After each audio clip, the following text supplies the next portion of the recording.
All right, we're live. Very good. Oh my gosh, look at all the guys we've got on. Okay, first off, I got to make sure I'm live. I make sure you guys can hear me okay.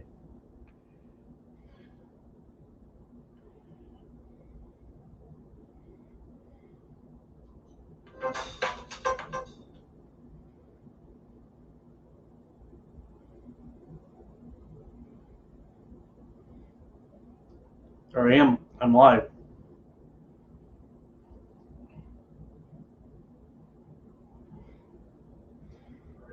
So, Andy, you're saying you're trying to figure out how to use a torque wrench on your RCBS rock chucker 4 to apply 25 to 30 pounds of torque to my neck sizing die. Interesting. All right, beveled glass. We got a new guy on. Everyone say hi to beveled glass. D-Bud 37, Michael Hurtneck. All right, man, we got a lot of good guys on. Andy, looks like we got Uncle Milty, and so we're gonna have a good show. We're going to be working with some Summit City bullets, and we're gonna take a look at some case sizing, and we're gonna get into it. So first off. So if you go in the description box below, there's two things you're going to notice. One, I have 4 of my Facebook groups. If you're on Facebook, go check those 4 groups out, right? But the other thing you're going to notice, one of them is a Lyman. Hang tight. I ordered a Lyman All-American 8. I've got some dies and a digital scale. So yeah, so stay tuned, because man, I was checking their stuff out and I thought, let's do this. It's been around long enough. It's got a little bit of reputation. I want to try it out. So you'll be seeing it on a live stream here in the next 2 or 3 weeks. We got all right, we got a lot of guys on. We got 16 on. Before we get into this, let's do roll call. I want everybody to type what's the next component other than primers you would like to find. What are you looking for? A particular case, cartridge case, some powder, some bullets. What do you need other than primers? We know everyone needs primers, right? So, all right, I'm going to be calling you off.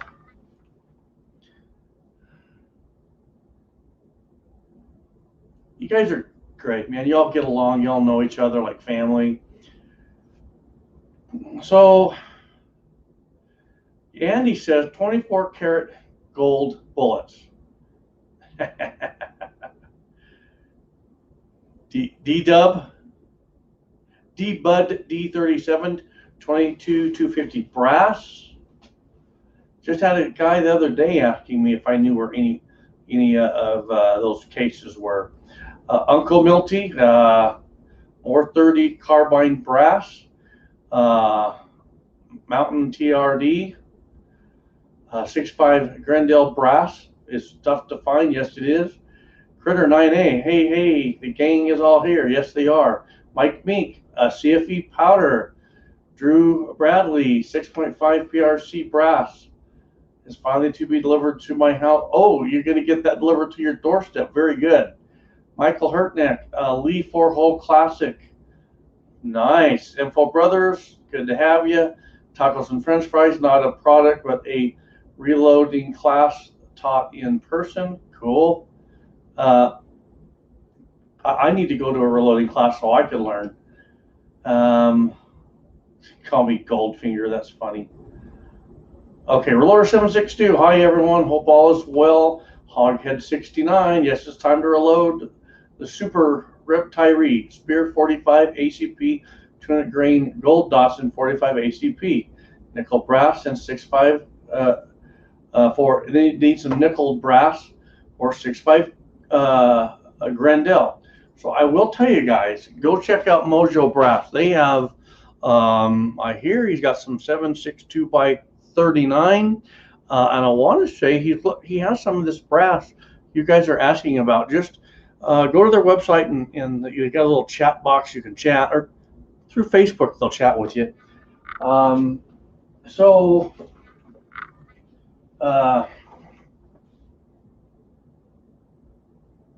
okay, I was seeing if I had a particular bullet. One of you guys spurred my thoughts on something. So okay, we're going to get into these bad boys. There we are. That's what I'm working with right there. Okay, these are my Summit City bullets. These are they're 9mm, 124 grain diameter. It is .356. That's a round nose with a beveled base. The alloy is a 9262, basically same as the Lineman number 2, or right near close to it. The coating is a HiTek. You can burn any powder through this. You can load them. You can store them. Powder's not going to affect the HiTek coating, and that's the product number. So I put a link in Summit City below. Go over to his website, check out. He's got quite a variety of bullets. A lot of places are out. He always seems to have quite a bit in stock. So go over there and check him out. His bullet's one of the best bullets you're going to get your hands on, especially for the price. Where I've been seeing bullets going up in price, Tony at Summit City, he's holding his prices. He's a great guy. So go over there and give him a little business. So first off, guys, I got to open the door. It's getting hot in here. Give me just a sec.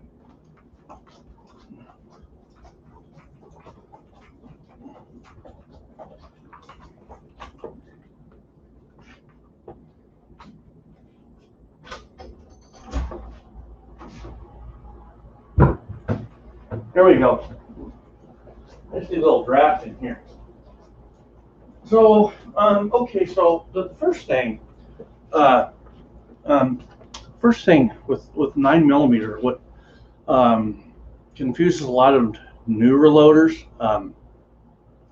they kind of don't think about this. Okay, the first thing, especially with semi-autos, let me give you a little history. For me, up before my channel, mostly I always loaded straight-walled, cases for my revolvers, ball net cases like 30-06 and 243 for my bolt action rifle. I was just kind of a basic guy, didn't do a lot of semi-autos, and then I got into the semi-auto scene with just my 45 auto, and then I got into the 9. Now that changed the game, and I've learned a lot, and so one of the things that newer loaders have a hard time with is they don't understand bullet fit in a 9mm case. They just don't.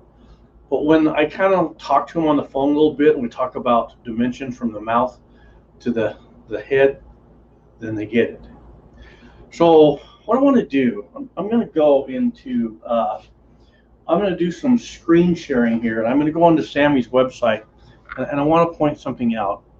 So I'm going to go into my screen share here, share screen.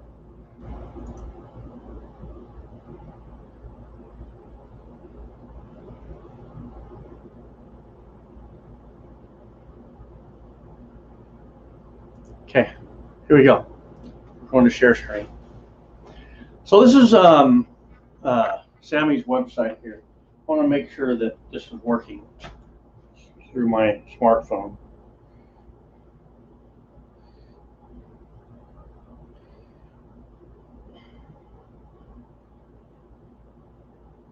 Okay, we're working. So this is the basically Sammy's website, and I'm right here at their technical information, and I'm going to come down here to pistol and rifle. We're going to come down here. I want to do a couple of examples. So our 9mm Luger, it's on page 27 of our Sammy document. But I want to look at something first. I want to show the viewers a little something will help you out. Let's take a look at page 44. We're going to look at the 357 Magnum cartridge first. So I'm going to step down here to page 44. Got a little ways to go here. Oh, a little too far, a little too far. Here we go. Okay. So here is the, this is the 357 Magnum. So when we look at the 357 Magnum, if you look at this, our base is 0.379, okay? The same with the mouth. It's the same diameter on the mouth as it is to the base, okay? You see that? So now let's go up here to, well, before we go to 9, now understand something. When we're looking at this illustration, when we're sizing that case, the diameter from the mouth to the head is essentially the same diameter, okay? But now let's go look at our 9mm. And this is why it's wise to kind of go into this SAMI website and look at the drawings. And of course, they're also in your reloading manual. But the SAMI website, it's much more in depth. So this is our 9mm Luger, and there's one thing I want to say here. We're going to be talking about this. This is something that I've learned over time. I've kind of picked something up here, and I'm going to relate this to setting my dies up. And this is my journey. Take what you want, leave what you don't. First off, for your 9mm cartridge case, any that come from the factory that are plus P loads will say plus P on the head stamps. There will be some sort of plus P indicator on there. But the cases are the same. A plus P case doesn't necessarily handle, it's the same case as a standard 9mm, okay? In other words, a standard 9mm cartridge case, it's capable of holding the plus P pressures. The reason that they're marked is for identification purposes, so you know what you're shooting, so you know you're going to put it through the proper firearm. That's why. So when we look at this, this is our cartridge, this is our chamber. You see this cartridge drawing here? Do you see the mouth? And you see our measurement arrow here, and you see the base and our measurement arrow here. Okay. From here to here is 0.380 on the mouth. The diameter of the mouth is 0.380. Right here, the diameter, and I'm having a hard time seeing this, apologize, but it's 0.391. So your base is going to be 11 thousandths larger in diameter than the mouth. And I'm only saying this roughly, all right? When you size your dies based off, or when you size your cases based off your dies, you want to measure the mouth and you want to measure the base to see what your dies are holding and what your actual cases are based off their spring back. But what I'm saying, if you look at this case, the mouth, it's got a much smaller diameter than the base. So now for a one size resized die, you have a resized die that is of a particular diameter, but it has to size this case down to kind of like 2 diameters, so to speak. Okay, so it's got a little bit of work it has to do. Now, incidentally, I want to say something right here between these two arrows where it says 0.754. So this is the 9mm Luger, but sometimes you'll hear it called the 9 by 19 uh, uh, uh, I'm stuttering here. The 9x19, you see, 19.15. If you do the conversion from 0.754 inches to the metric value, it's going to be 19.15. So that's why you hear the 9mm Ruger or Luger referred to as the 9x19. So just to help you kind of associate that. So so this is the case we're working with. So now the next question is you know, why are we talking about this?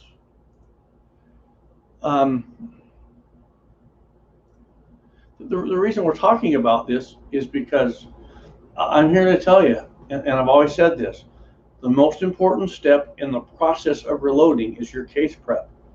And through your case prep, you're going to work with your case sizing. If you don't get your case sizing correct, that's why you're going to have issues with chambering, issues of feeding in your pistol when you get to the range. That's what's biting, guys. And so what you don't want to do, you don't want to load a whole bunch of these up and get to the range and realize that they're ill fit, that they're not chambered. Okay? So we're going to kind of talk about this as I get into the dies, because there's something that I've learned just through my own observations. You can take what you want and leave what you don't. Okay, just that simple.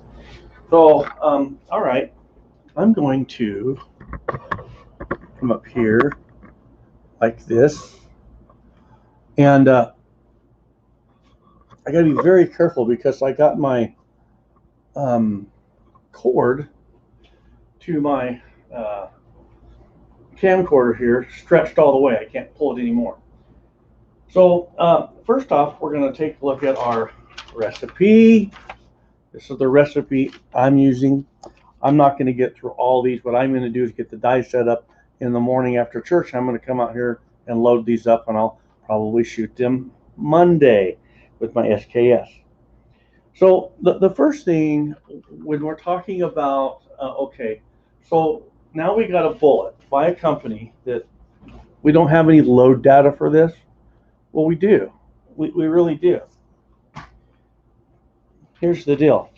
These are 124 grain round nose beveled base. I'll explain the beveled base, and when we get to where we're seating the bullet, what that's going to do is going to help you seat easier on the bullet without shaving the base. But when we're talking 124 grains, we're like, okay, well, I don't have any load data. Well, we do. If we take a look at this 125 grain full metal jacket, this is a round nose, just like these round nose we're working with that are cast. See, the thing is this load data we're working with out of our Sierra load data manual, this is for a jacketed bullet. This jacketed bullet is going to take a lot more punishment than what we're loading. But all we have to do is take this cast bullet that we're working with and come here and start in lower on our recipe. That's all we got to do. And then we just work up. As far as there being a thousandths difference between the bullets, no biggie. There's not enough there to worry about. And of course we have I'm sorry, I missaid this. We have a 1 grain difference between the bullet we're about to load and Sierra's bullet. There's a 1 grain difference. There's not enough there to worry about. Now, as far as our size, we don't have to worry about that. That's going to take care of itself because our cast bullet, it has to seal. So having a thousandths larger bullet, that's appropriate what we're working with. So it's not going to really affect us in any way.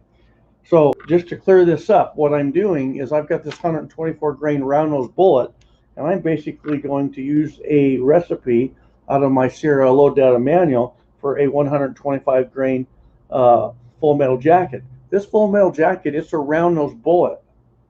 This is a round nose bullet. 1 grain different, who cares? Okay, because we're going to be starting a little lower on our charge, our initial charge weight.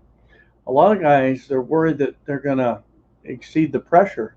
Well, when you start low and work up, then you're going to be making your readings of your signs of high pressure, okay? And you'll let the bullet talk for itself, okay? So we're going to go on a little bit there. The powder that I'm using, I'm going with Power Pistol. Now, for working this up, I have a min charge of 4.7. I have a max charge of 5.7. This is not what you're going to do with anything that you're working loads up on. Never, ever, ever go to max. Don't even go 10% below max. Don't do that, okay? Because what we're going to do is we're going to start low. Okay, now listen to me for a second. Okay, listen.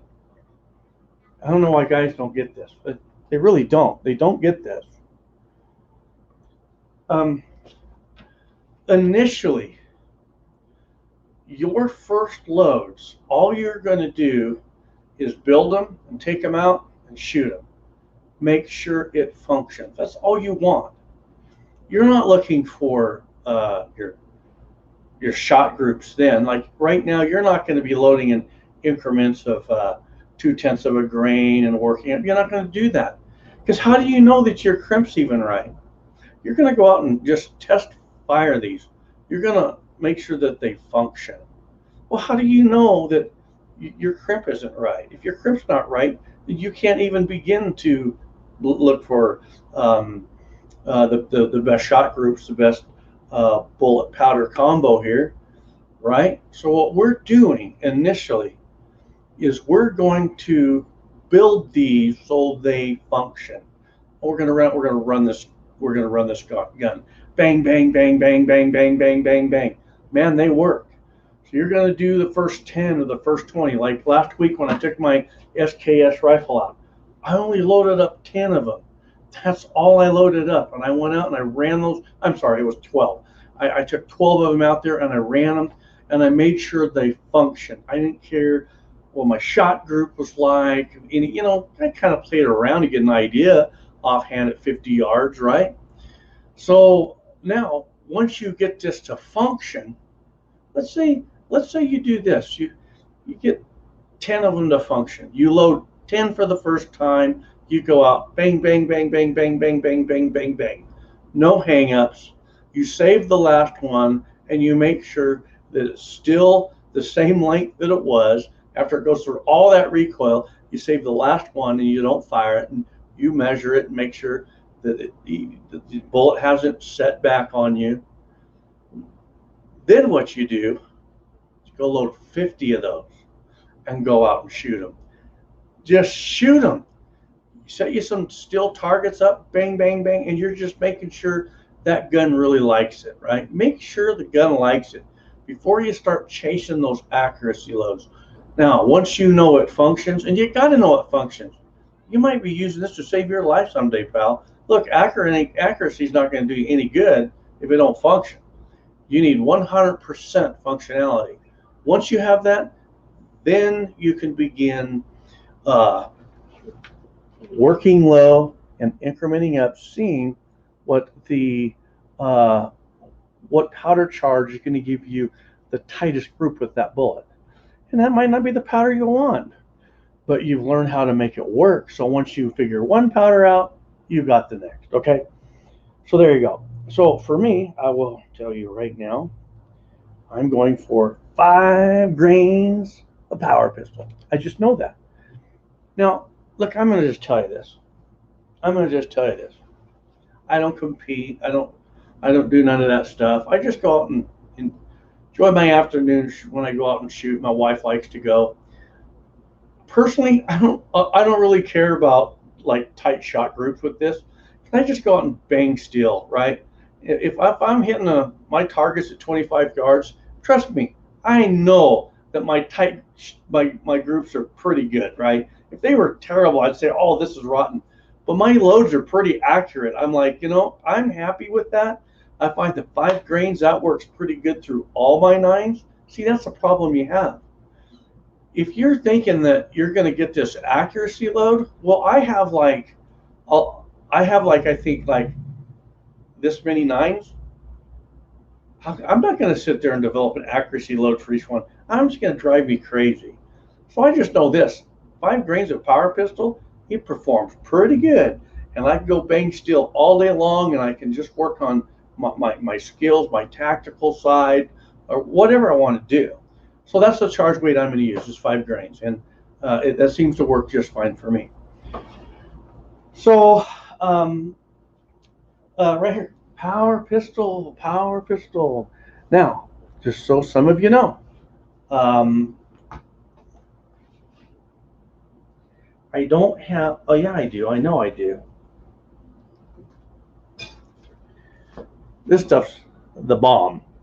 It really is. It's the bomb. Total pun intended. 700X. Oh man, this is good stuff right here.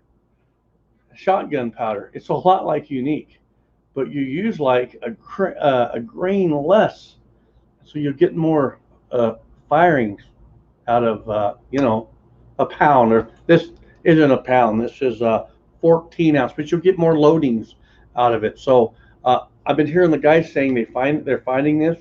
This is awesome powder. So I like it. I can't say I don't like it any better or worse than the power pistol. I really can't tell you that. So that's a good powder. So okay. So we got some new guys. I'm going to just call you off. We got Edison Rodriguez and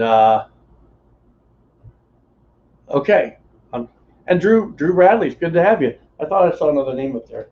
So we talked about our bullet. We're going to get into properly expanding the case mouth for that, and then we talked about our powder, but I don't want to talk about the case yet. Let's not talk about the case. Normally I talk about the case, but I'm going to hold that for last because we're going to talk about the case. Because there's something you guys need to know about the case. That's what's killing guys. And so Matt Cushing, how you doing there, buddy? Okay, so primers. Whatever small pistol primers you have, right? And I keep having guys say, can I use Magnum? Absolutely you can. Just start low and work up. That's all, right? If you can match it, in past days before we couldn't buy components, I tell guys, look, just match the recipe. But right now, we got guys sitting around, they can't reload anything. Then all of a sudden they get some small pistol Magnum primers. Yes, you can use them. Just start low and work up, okay? So now we got to talk about cases. Man alive. I'm going to grab a stool.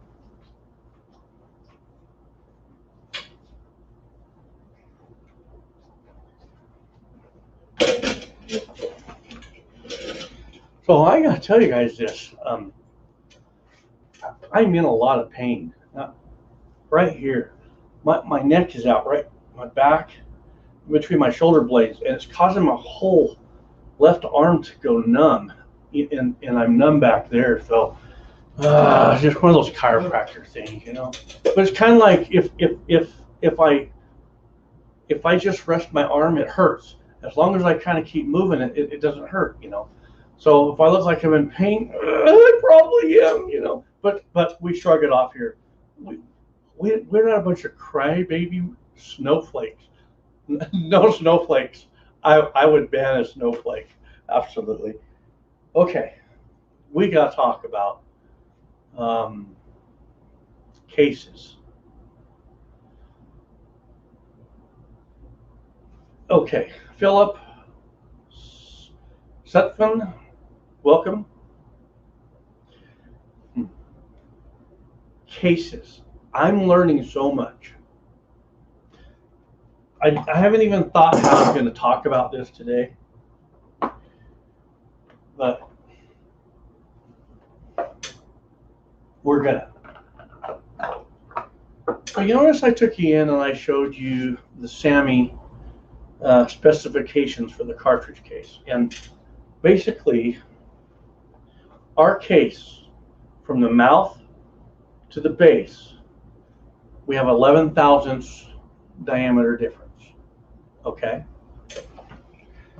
So I'm going to take a new Starline case here, and I'm going to show you what I mean, because you have to understand this, and I'm going somewhere with this. 0.374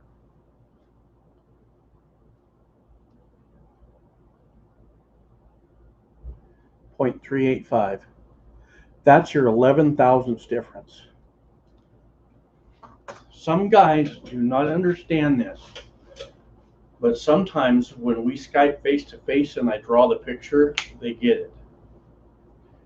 On a resize die, on your resize die, when you're sizing for a straight-walled rimmed cartridge case like your 357 Magnum, one die does it all, because that case, your 44 Magnum has only a thousandths difference between the mouth and the base. Who cares? We just size it down and call it good, right? But all of a sudden now we have this case that's got 11 thousandths difference, and we're going to run it through a die that has a carbide ring, and that carbide ring is only of one diameter. So this one diameter carbide ring kind of has to provide us with two different diameter sizes. How do we do that? That's right. How do you do that? Oh, maybe that's why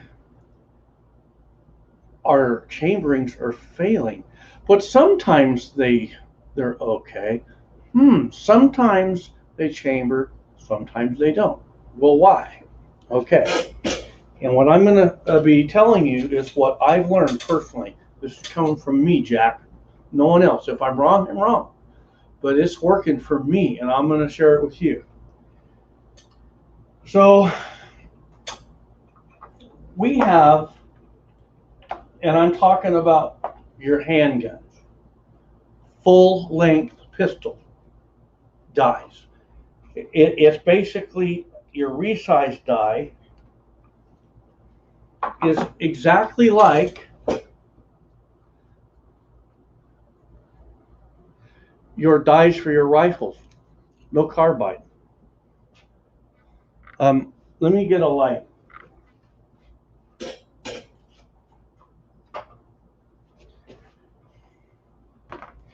When we're talking about a full-length pistol die, in your mind, I want you to think of real estate, baby. Real estate. When you look in there, every bit of that die is going to touch every bit of that case. You see in there? Now look at the carbide.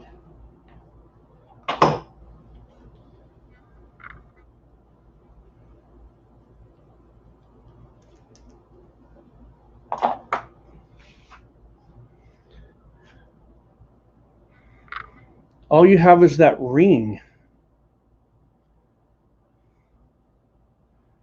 That ring in the front. Right? So now let me explain this. You take a carbide die. Let's set it up. Get it started in the threads. Bring your shell holder all the way up. Okay. I'm going to run this die down until I make complete contact with the top of that shell holder. Now, with the turret press, we want a little bit of cam over to tilt our turret back. So I'm going to drop my shell holder down, and I'm going to turn this not even a 16th really.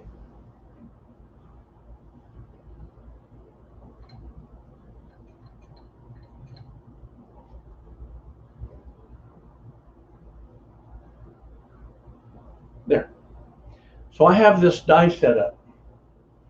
Now, what I'm going to do, I'm going to take this cartridge case.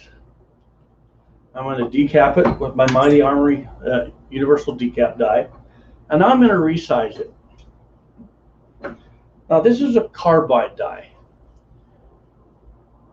Back in the day, they had the full-length steel die. They came out with the carbide die because you didn't have to lube it. And you got more loadings out of it because of that hardened carbide ring, right? The drawback is your old full-length die touched every bit of the real estate of that cartridge case, and it crunched it all down at the same time. The mouth and the base was all crunched down at darn near the same time, because the inside of this is a funnel shaped, just like we have on the 9. Okay, so what we do now is we have this carbide die, one ring fits all, right? So now let's just see what our case measures. The mouth of my case is 0.372, and the base 0.388.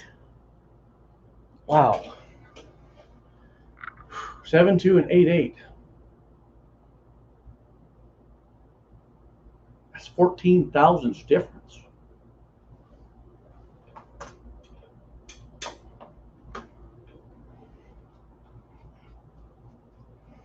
We take the full length die, run the shell holder up,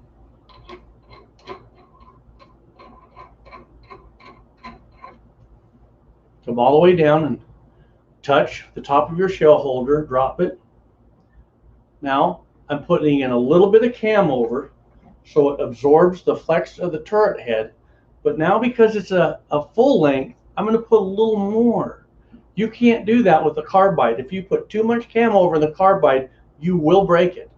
But our steel die, that's different. We got a heat treated die here, and we can put some cam over on it. So now, remember 72, 88, right? 72 at the mouth, 88 at the base. Go ahead, call me a liar.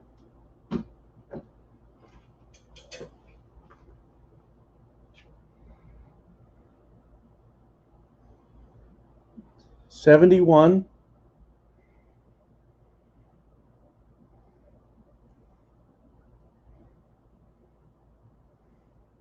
80, 88.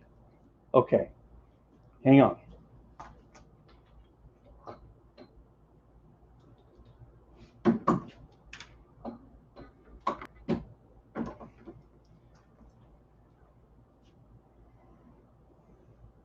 $72,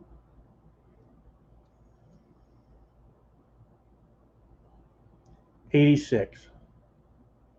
I took that base down 2 more thousandths based off that steel die. That's the 2 thousandths difference that's biting, guys. But it gets worse. In the past, this is what I've told the guys. Okay, this is my opinion. I prefer the steel die for sizing my cases on my semi-autos, period. I don't really use the carbide.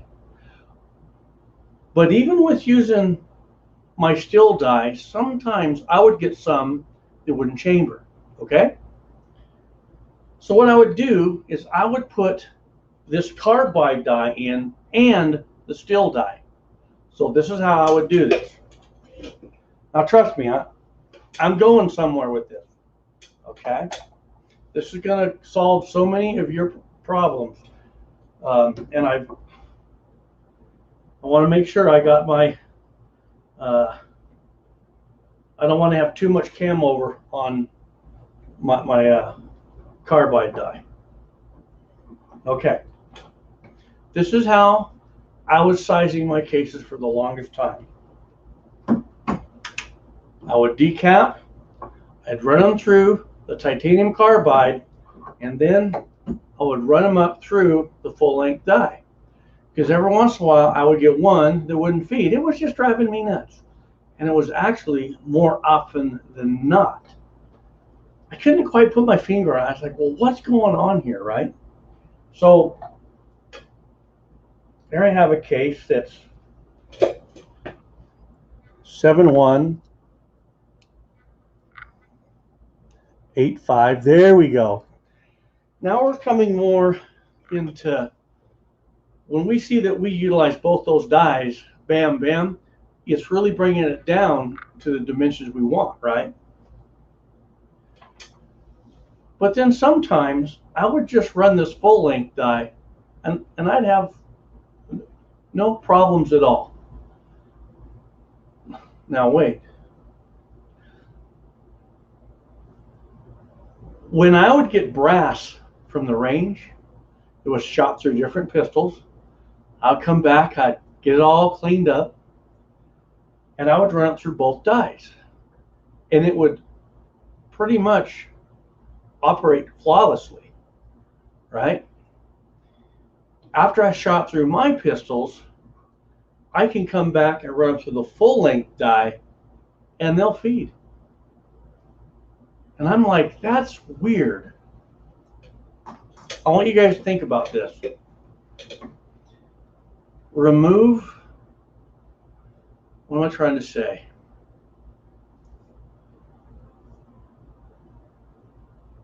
The variables. Remove the variables.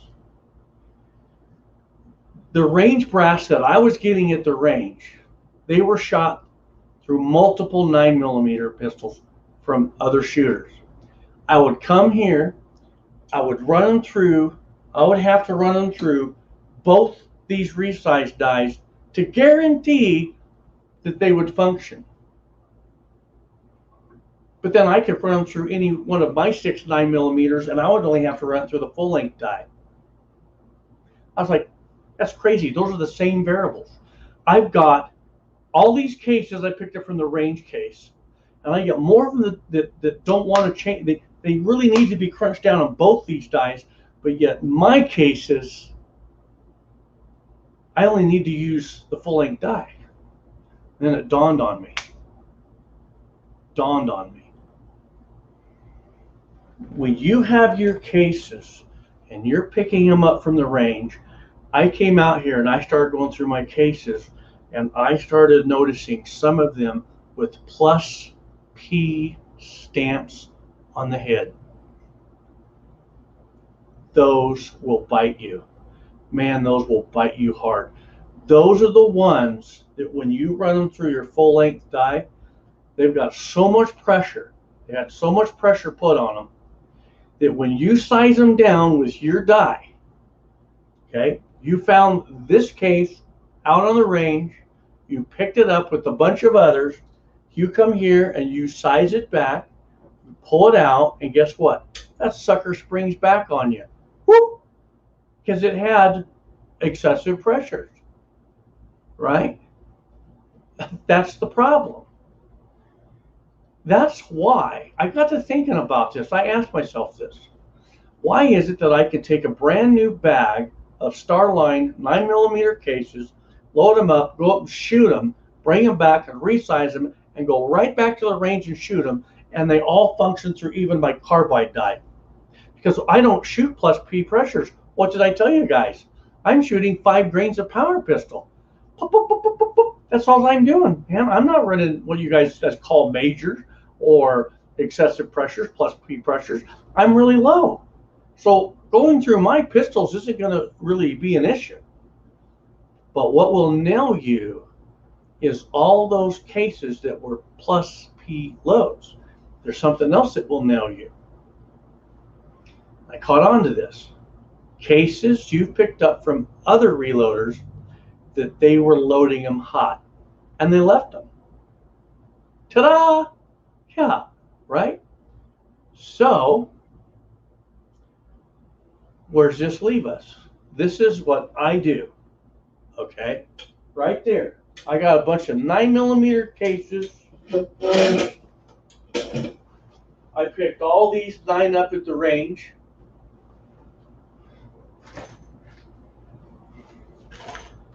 I have had someone give me all these cases and I've got to go through them. When I take those cases, I can do one of two things. I've sat here and I've messed with it. I can set up my carbide die and my steel die, and I can do this.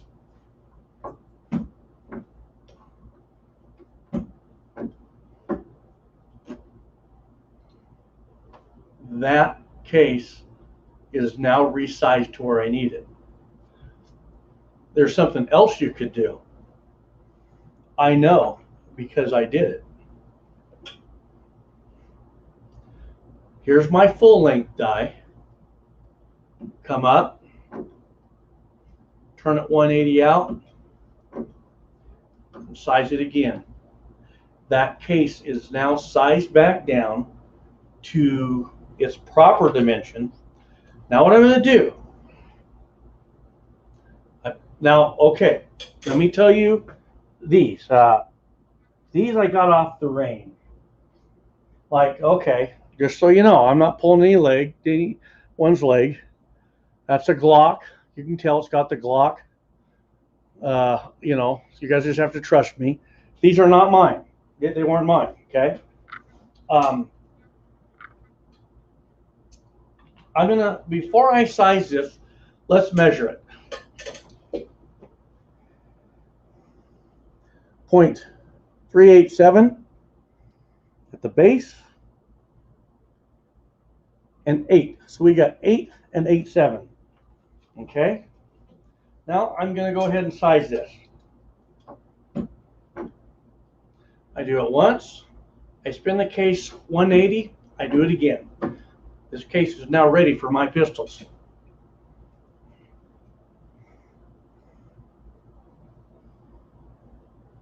Aha. 370.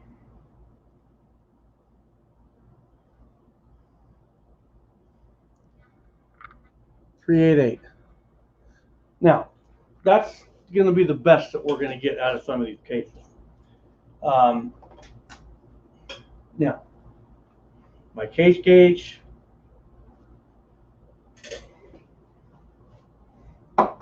This is such a perfect case. If you were to ask me my opinion, I would say that 388's a little big.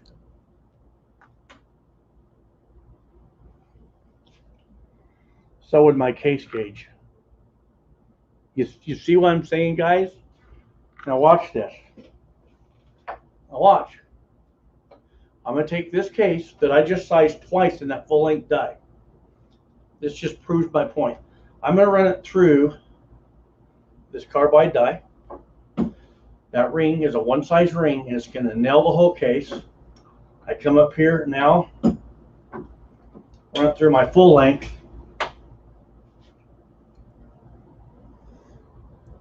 I got it down.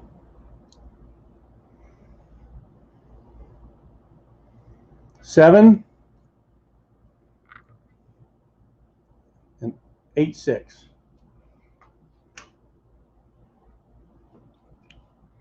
That case now fits. That's the problem. I picked these up off the range. The guy that was shooting these had 2 other guys with him, and he was instructing them. You could tell they were working on tactical maneuvers. My wife and I, we sat right there and we watched him. The guy was really good. Pop, pop, pop, pop, pop, pop, pop. I mean, this guy was good, right? Here's one. Got a Glock firing pin mark on it. So you go and you get this from the range, and you come and you resize it.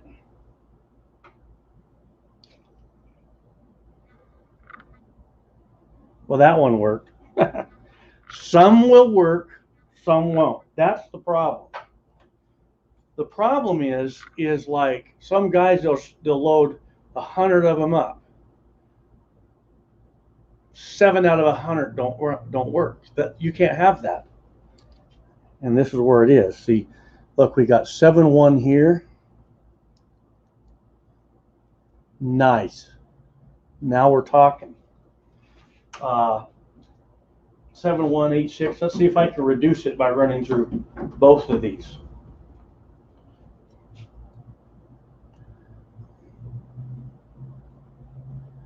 Look at, I got another thousandth off by running it through those two dies. Okay, so now I really have fit. So now what I'm going to do, I just showed my viewers real time what happens when you pick cases up that have been fired out in the desert for whatever reason. Maybe they've had hotter loads, maybe they're plus P, whatever. Maybe some guys got a looser chamber, and so it obturated much larger than it's supposed to, and it didn't shrink back down far enough. So this is what I do. Now I'm going to start over with these dies. The number one problem the guys are having, okay, listen to me very carefully. This is biting guys on Dillons right and left. No wonder it is, because your shell plate has just enough flex in it that if you have a thousandths give on your shell plate, or 2,000ths or 3,000ths, whatever, then you can see how just 1,000ths on your case, it's not going to fit in that case gauge. And so I'll have guys say, well, you know, they fit my kerplunk in my pistol. Yeah, but you're shooting them through other pistols. Your case gauge is your tightest chamber that you have.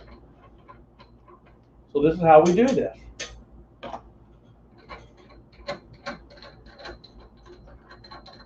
I find, okay,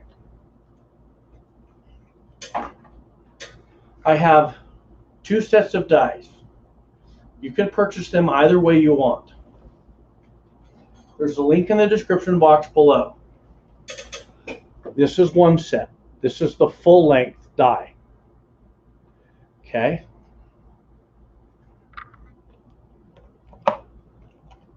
Okay, that's your full length die set right there.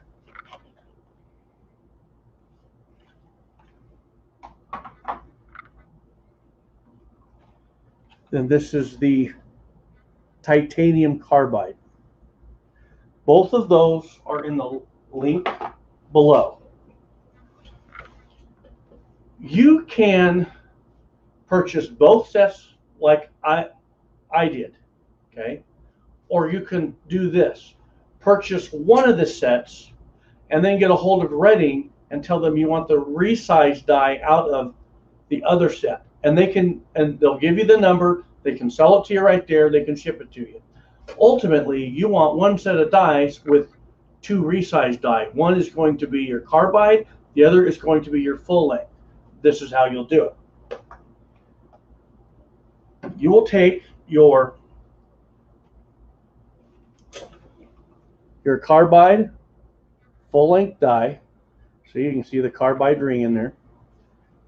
If you put too much cam over, you're going to break that ring. So you don't want that. If this was a single stage press, this is how you would set it up. You would run the die all the way down until you touch the shell holder. I'm touching the shell holder. Then you would drop the shell holder. You would turn this about a 1/16, and that's it. No more. But this is a turret press. So where we've turned it a 1/16, it's just tilting my turret back. So now what I want to do is I want to go a little more.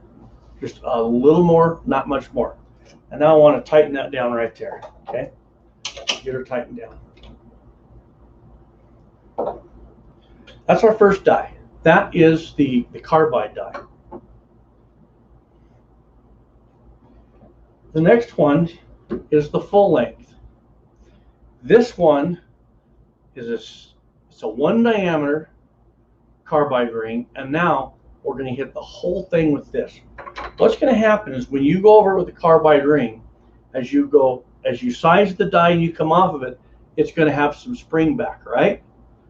What are we going to do? We're going to come right behind it with that full length die, and we're going to crunch it down. Here's the goal, or here's the gold to this.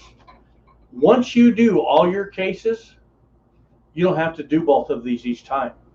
All you're doing this setup for is for the hardcore stuff that you just can't get to resize. As long as you're not shooting plus P loads. If you're shooting plus P, then you're going to have to do this every time. Okay? So on your full length die, now thread it down till you touch the shell holder. Drop the shell holder. Drop your shell holder. Turn it where you have decent cam over. Right there. Now we're set. Incidentally, I want to tell you this. When you tighten your lock ring, watch this. Watch. You see that die has movement? When I push the die up, the die is forced upwards into the threads of that turret. When I push this lock ring down, when we release this, when we release everything, the thread is going to relax in the threads of the turret, and it's going to put a little bit of force, clamping force, on that lock ring. What am I saying? This is what I'm saying. You don't have to overly lock your lock rings down. Once you snug them up, now when I drop the shell holder, it's going to suck that die down, and that's going to stay. Okay, it's a little tidbit for you. So now how I've got these set up is there's my decap, 1 resize, 2 resize. I'm done. Done.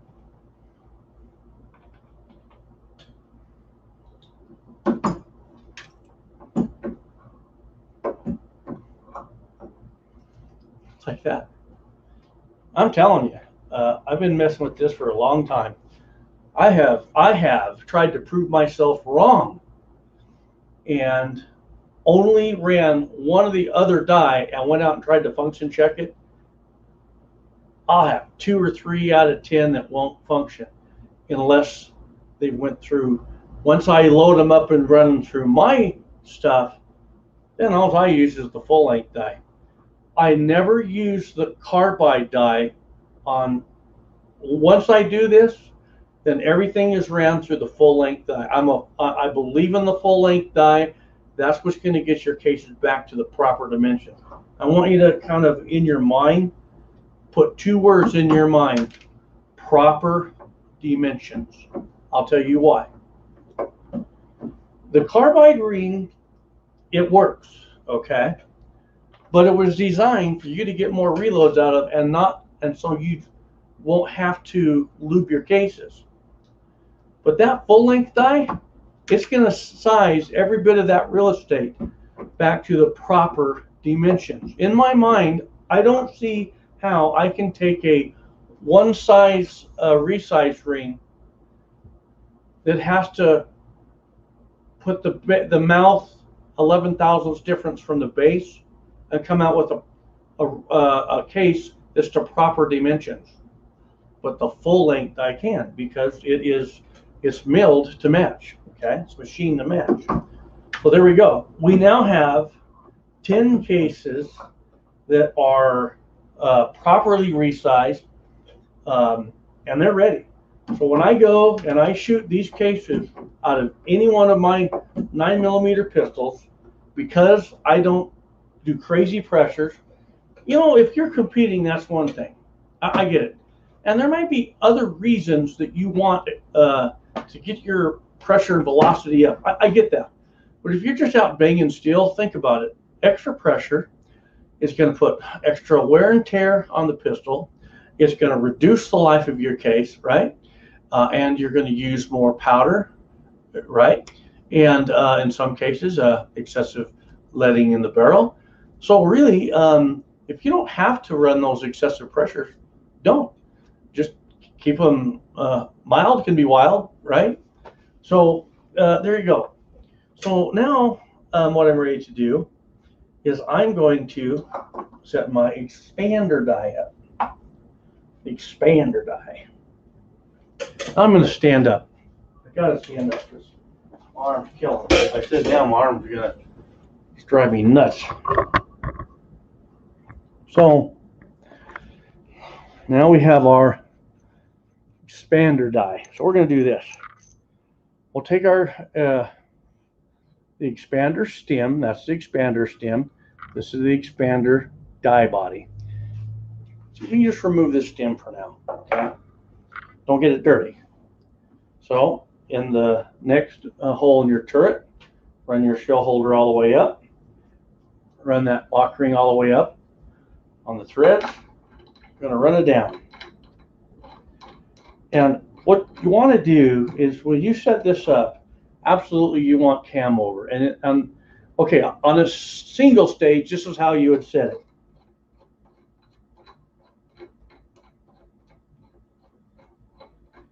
Okay, I'm touching the shell holder, but I have a little wiggle. On a single stage, once you don't have any wiggle, go about a 16th past that and you can lock it down, okay? But on a single stage, remember, we got to absorb this because when you come up, this turret rocks back on that back arm. So on your turret, you'll come down and you'll touch it and you're going to initiate a little bit of cam over to pick up that slack, and now a little bit more. You don't need a whole lot. Now we're good to tighten our lock ring. And like I said before, on your lock ring, it doesn't take a lot at this point.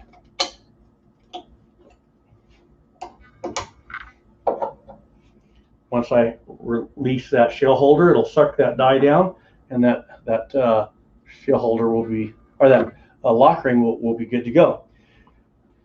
So this is how this is going to work. This is our expander stem. This here, it's curved for ease of entry into the case. From here to here is where we are doing our actual expansion. And then here we have where it bells it, and then it gives us a step, a little higher step.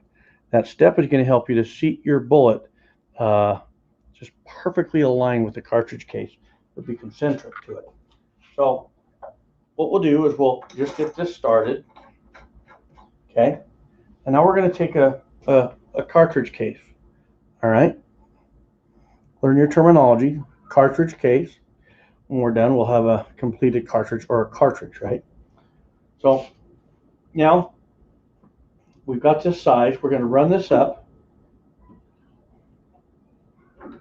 And I actually kind of just did that wrong. You don't want to do it that way, okay? Run your case up there. This should not be touching that case when you first go up. This should be loose. So then we're going to come down and thread it to where now we're touching that case. Now this is what we need to do. And I'm going to back up. I'm going to resize this case. Okay, so we're going to fit this perfectly. I want you to think about this. We just figured out how to size these back to proper dimensions that will fit our case.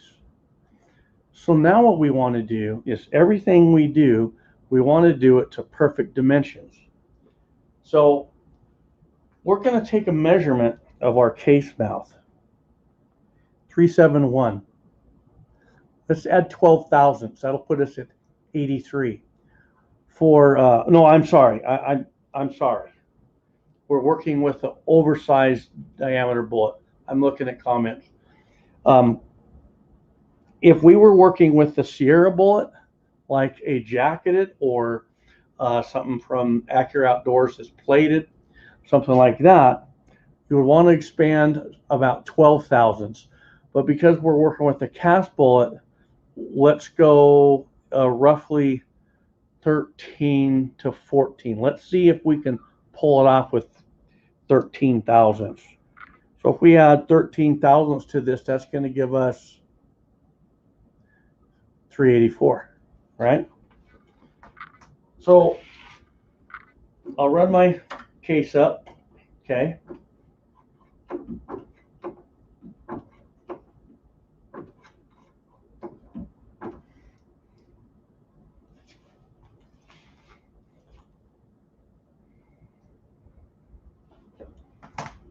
I killed that one.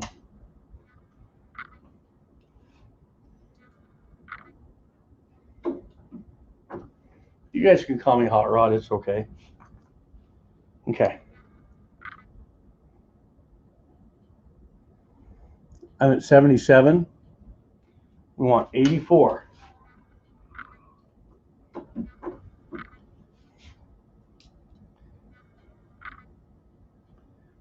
79.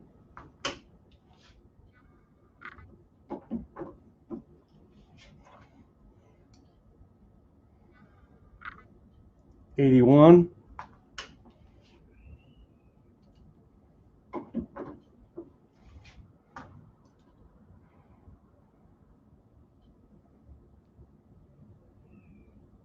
'I'm over by a little.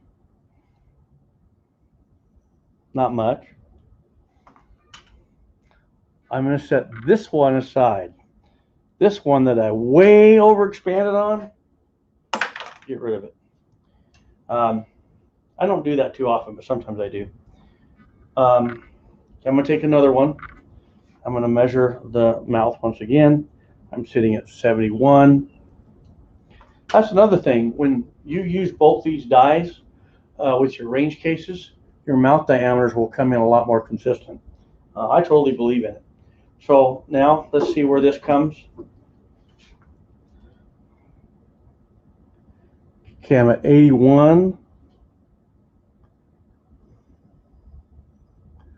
I'm at 82.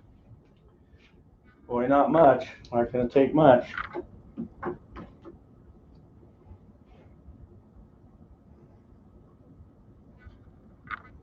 $85. I'm going to take that for right now. I have a feeling that's going to be my sweet spot. So now what we want to take our bullet, put it into our case. Make sure it doesn't shave. When you're putting that thing in and out, okay, I use my black shirt as a backdrop for you here. When you're putting this thing in and out, just like that, okay? Now this other case that it's going to fit just fine. There should be no forcing, okay? So now this one is the one that we set this to. Run this back up and now tighten this smaller diameter lock ring down.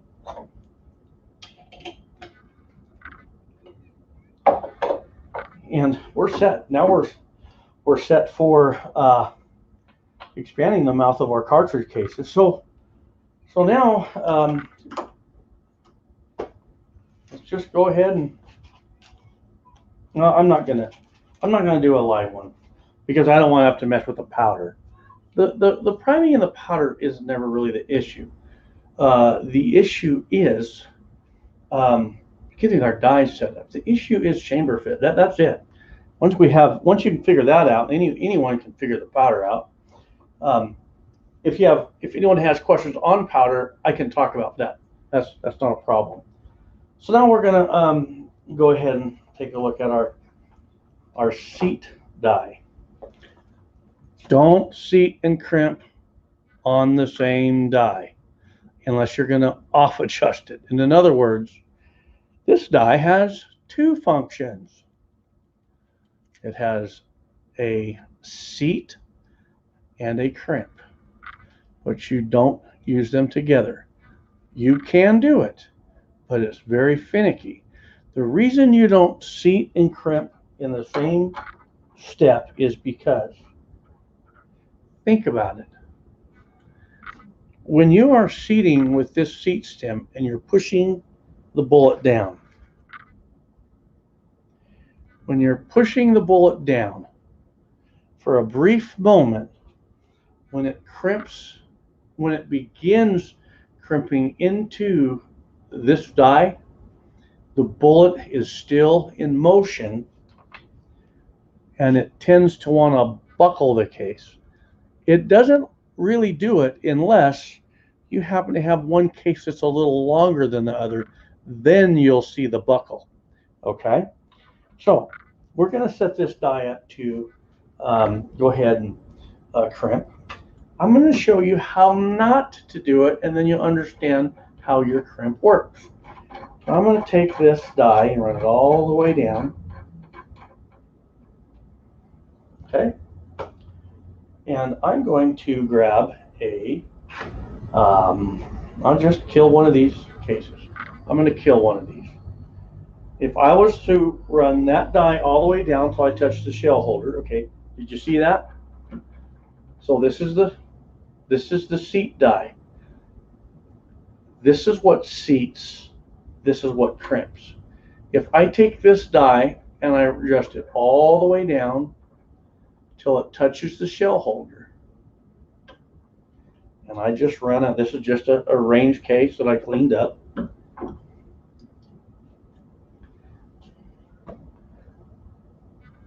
Look at that. It kind of closes the mouth down. It's crimping, and you don't want to crimp. So this is what we're going to do. Take this die body, you're going to run it all the way down until you touch the shell holder. Now back it out, get your lock ring set up. Here. There, we can see our seat, we can see our set screw. Now, back the die out 2 turns. Now we're going to take a case that we've already sized and one that we haven't expanded the mouth on yet. We're going to run it up there. You should feel nothing. Now we're going to take this die and turn it down. And at the point where, right there, I can feel it touching that case, it's wanting to put a crimp on that case. We don't want to put a crimp on the case. We only want to seat. So we're going to back this out. Now take a look at this set screw. Back it out. A little over 1/8, maybe 3/16. That's all. And now we're going to tighten that down. I want you to think about this. Guys have this problem, and I explain this to them. They go, "Oh, I get it." The reason that seating and crimping on the same step can bite you is, you see how this case isn't hitting that die? Some cases can be a little too long and they'll hit that die, which would mean this case, if it's too long, will hit the die prematurely while you're still seating the bullet, and it will wrinkle the case, but you won't seat it, and that one will bite you. So make sure you have this die body up enough, threaded upward enough that it will pass your longest case, okay? So we got that set up. Now we are going to seat. And I can't believe that I got 2 dies turned around here. I cleaned my dies. I pulled them out and I cleaned them. So in this die, what I have is hot glue.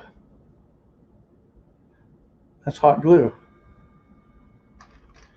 And it's made to match the average of my round nose bullets. So now I'll begin threading this in. Now, what I love about this threading expander die, oh, I got to put a case in here that's been expanded. Let me expand the case. So after we expand it, what I love about the threading expander die is we can set the bullet on there near concentric to that case. Pretty doggone close. So now I'm going to run it up.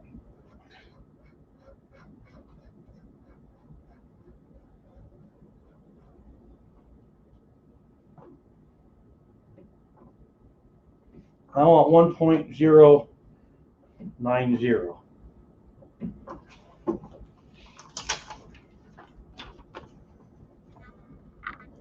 1.090.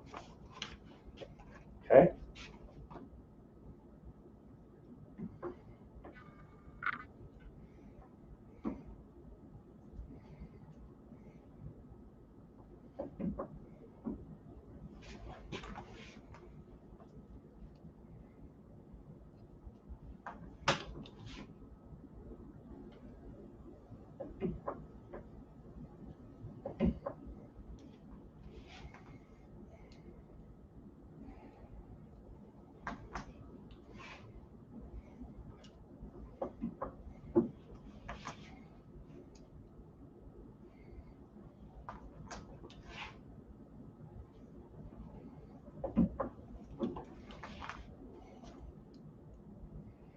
I hate this.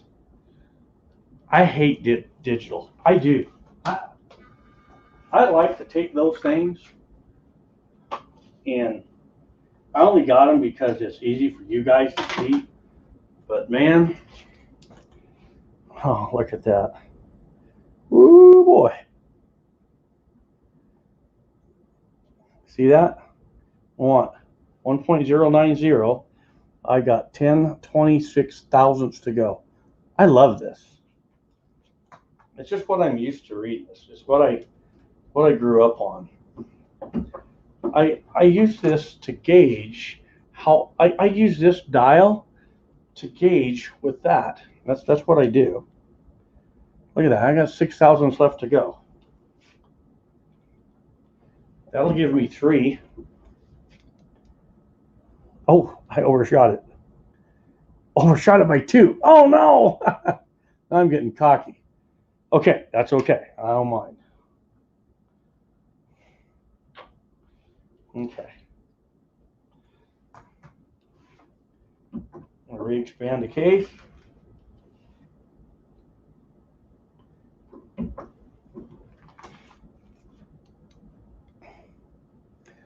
I'm 5 thousandths high.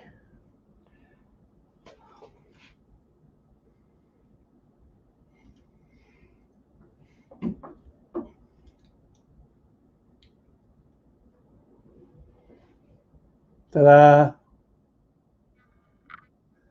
Beautiful. And what is this?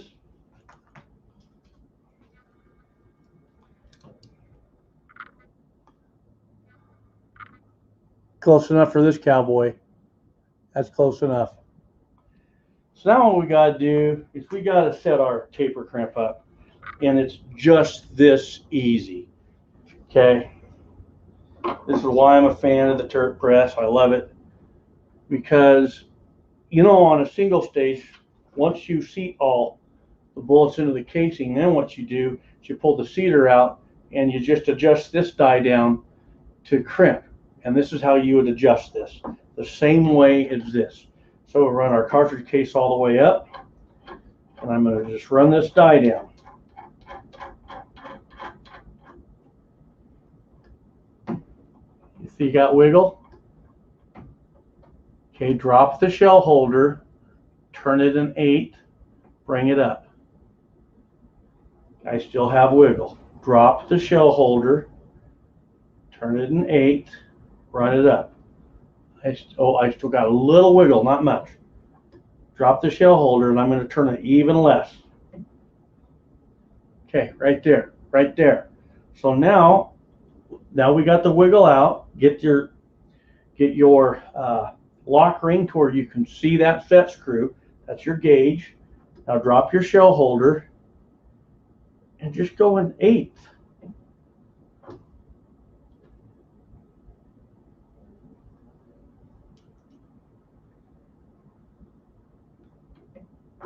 Okay, so yeah,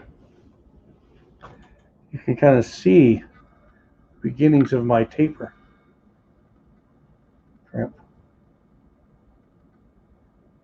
And so now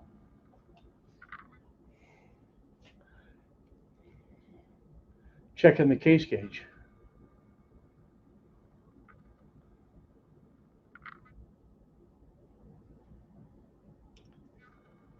That's a little tight for me. There we go. Blow your case gauge out. That's the problem. Very nice. That's going to be a really nice bullet to run in any of my 9mm, and it is because I run it. It's a great bullet. So there we go. We just set our cartridge up for proper chamber set. And now I'll just tell you this.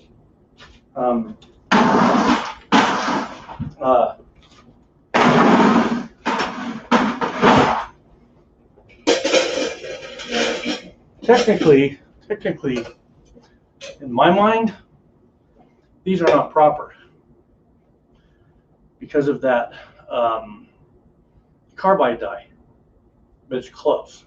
So now what will happen when I take these to the range and I just run them through my 9mm, whatever pressure I'm running them at, which isn't going to be anywhere near plus P pressures. Now when I come back and I run them through, never mind.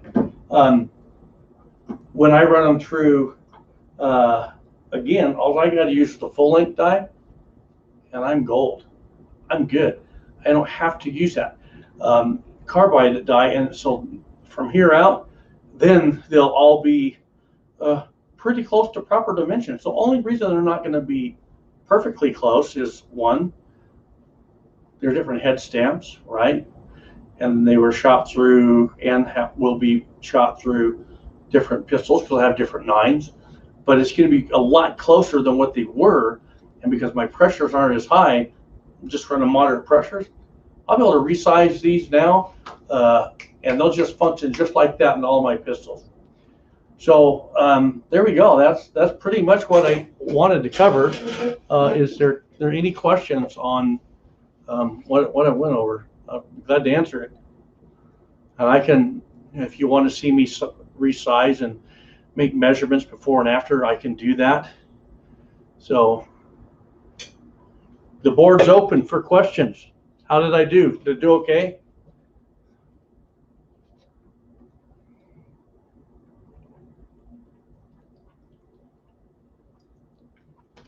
So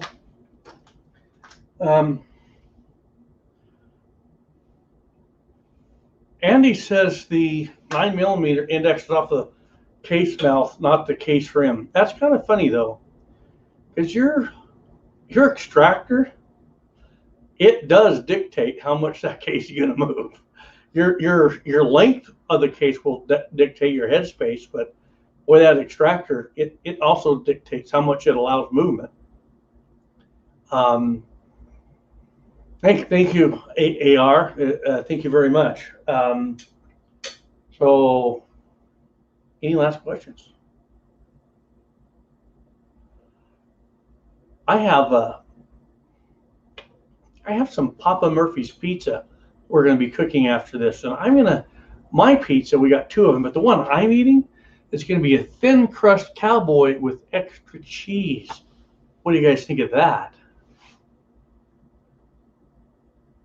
Matt Matrix, yes, we are getting primers in our area, and I'm going to probably score on several thousand, I'm hoping, this week. So, Kenneth Hayes, it's good to see you, brother. Cesare, man, it works. I use both dies like Highboy but slightly different system. I size 1,000 cases with my Dillon 650. Oh man, this is good. See, I like this kind of talk. This is what I like. Gets my juices flowing. This is meat and gravy. I size 1,000 cases with my Dillon 650 and the Dillon carbide die. Then when we're loading, I use the Redding full. Yeah, exactly. Okay, on your Dillons, he's got it. On your Dillons, you don't want to use that carbide. But on the full length, boy, you can use it and get just enough cam over. So what he's doing is he's coming in and he's sizing those cases with his carbide, but then he's got his full length on the Dillon and he's smashing them. Remember, full length, it shows no forgiveness for the case. It literally crunches. It's cam over, it crunches, and it's touching the entire case all at the same time. I wish I could make something glass or see-through that you could see that happening. It would be so interesting.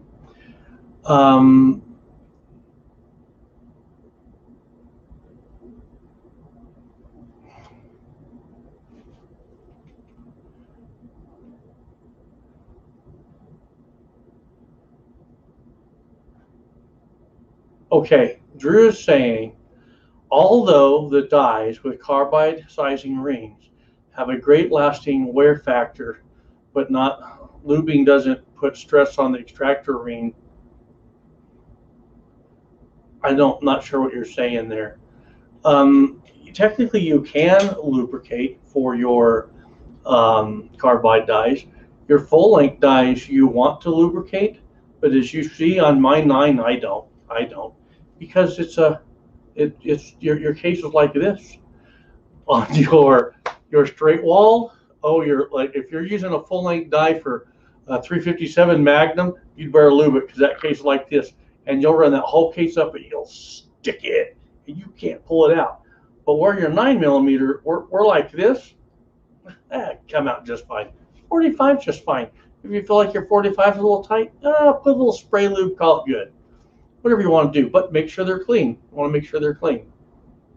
Okay, John, no, come over. We're gonna get you some pizza, brother. I'll feed you. I would. That's the kind of guy I am. Now tomorrow, I think you guys should come over tomorrow. Come on over, John, no, because I'm gonna make spaghetti. Oh, let's see, kind of like my own sauce in a way.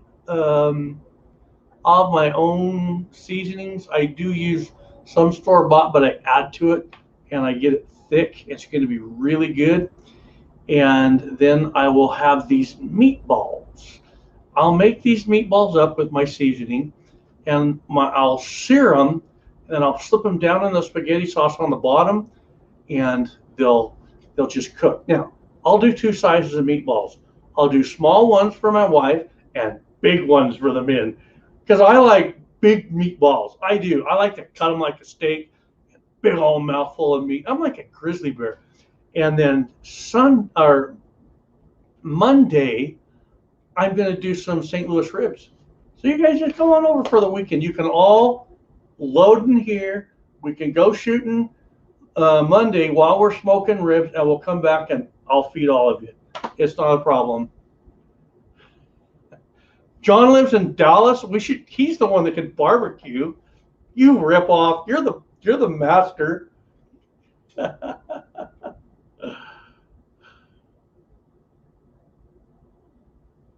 You're awesome, Drew. Thank you.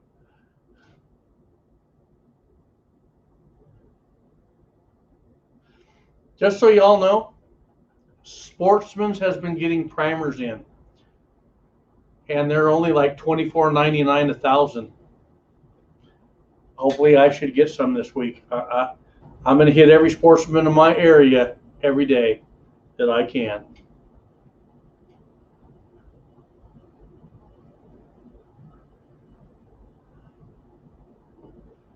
Oh man, I got a dry rub rib. But it's not out here on my bench. Or is it? My wife was listening, she would bring it to me. Hang on. I want to go get a dry rub rib. I gotta show you guys this.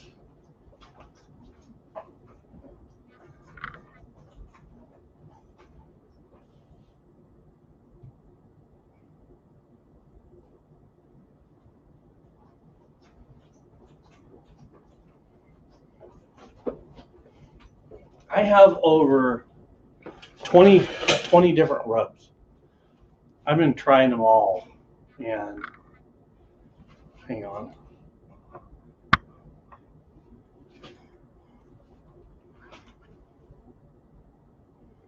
Martin's Barbecue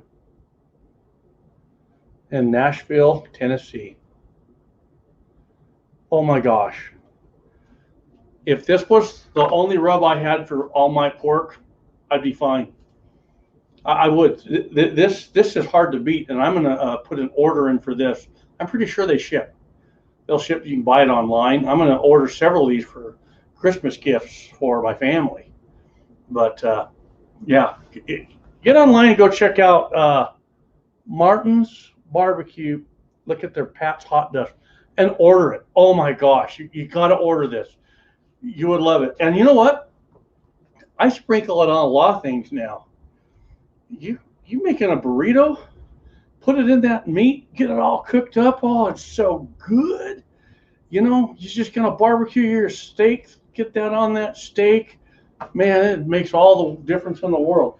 You're gonna get some Taco Bell, put that on your Taco Bell. You're gonna need it, and suddenly it's pretty good. We don't do much Taco Bell. I'm being funny there. So anyway, how hot is this? I always shake my rubs. I'll let you see this.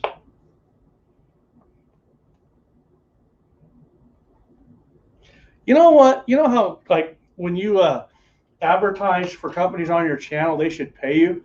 I don't want Martin's to pay me, but they could send me a half rack of ribs. I know this isn't doing it justice.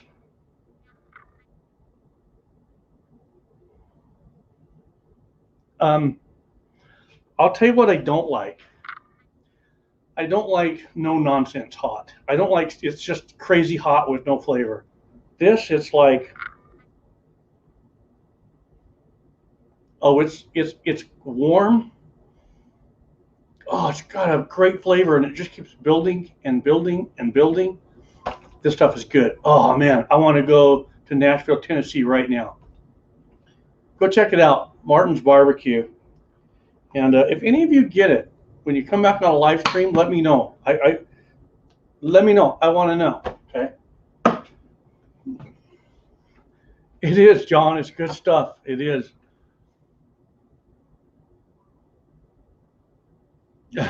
Critter would come down. He'd help us chow some barbecue up. So I know what I'm doing tomorrow morning. I'm going to finish these 9mm right here. And there's one thing I did wrong. I'll show you what I did wrong.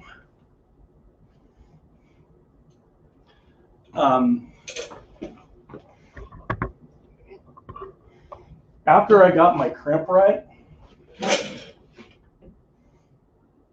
you run that cartridge up and you run that lock ring down,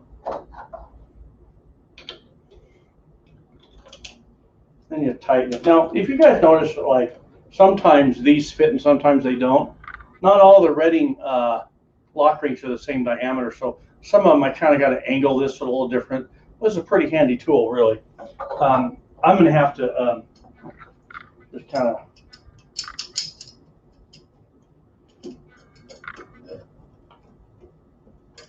there we go.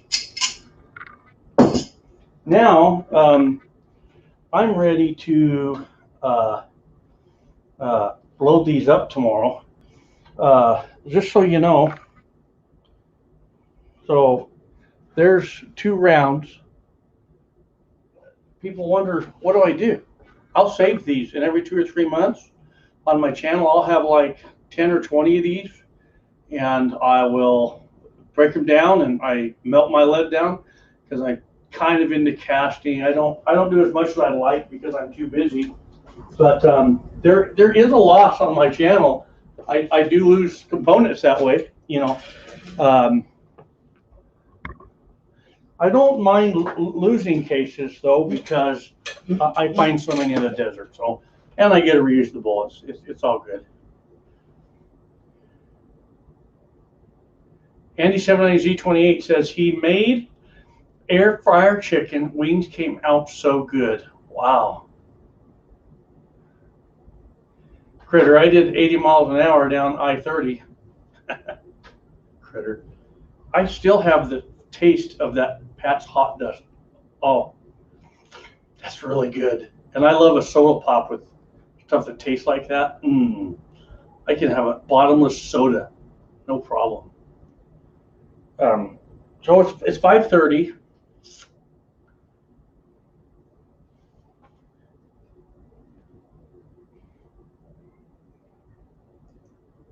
Any questions? I'm going to show you guys something. Who wants to see something? I'll show you something. A trick, a hint. With your powder measure. Oh, this is the wrong powder measure. While I swap powder measures, I'll wait to see what your answers are. Hang on.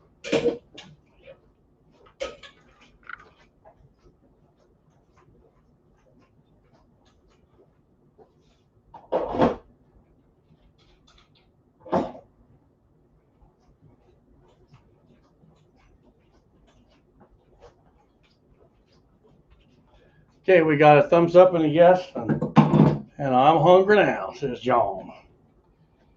Okay.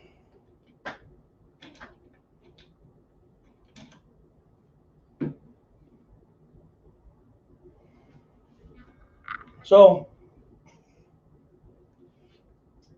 I'm going to run 5 grains. I'm going to do something really nice. I'm going to position this as if you were running it. Because I'm going to show you a formula that I came up with. It will help you to get your powder measures dialed in. Okay. Here's the whole point to reloading your ammunition.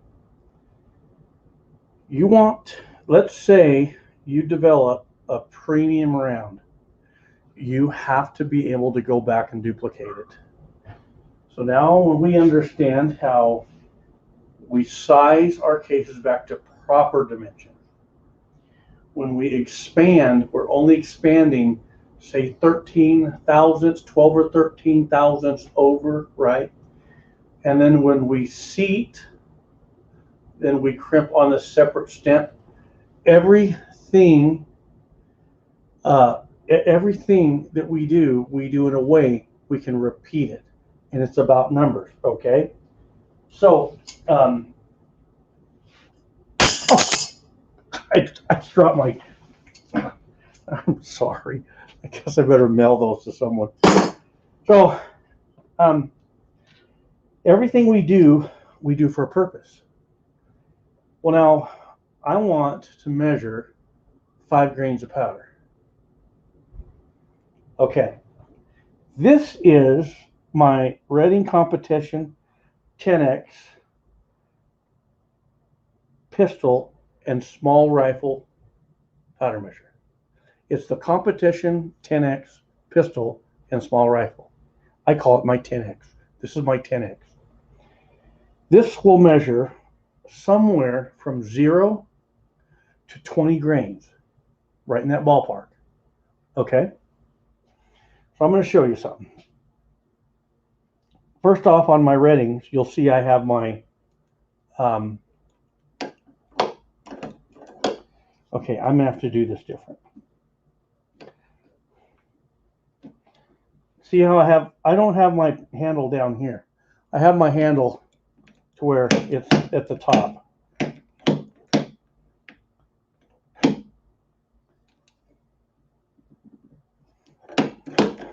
Okay, so my handle isn't on the bottom where I come up and down. Instead, I go like that, okay? All I gotta do is push it like that, okay? Now,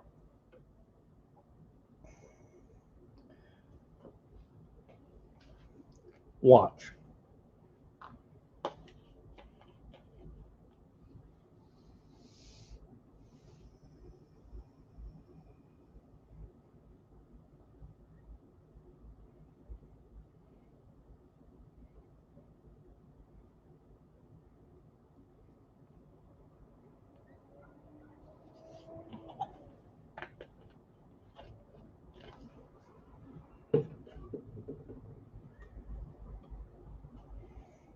I fill the powder measure,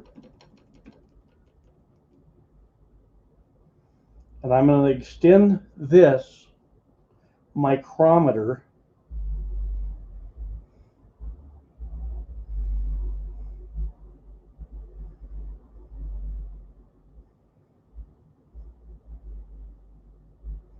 as far out as it will go.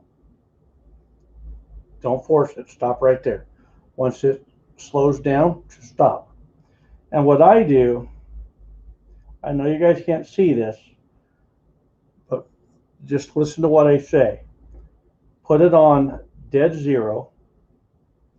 Now we're going to do something here. This is your instructions. Fill the hopper. Max the micrometer all the way out, and then put it on zero.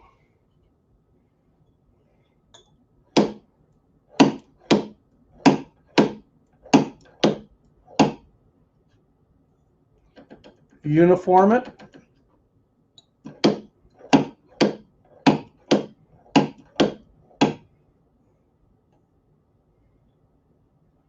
I always smell my powder. Make sure you smell your powder so you know what, if it's bad, you'll pick up on it. Now I'm going to weigh it. What did I tell you? This measures between 0 and 20. It depends on the powder, but that is 19.6 on that scale. Okay?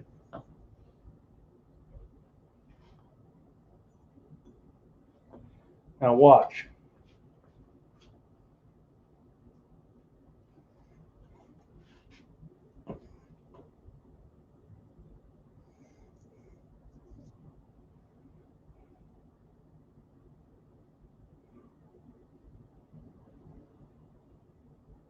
I have 90 divided by 19.6, and I want 5 grains. If I set this at 22.9, I'm going to be really close. Hang on. Hang on. This is at 90.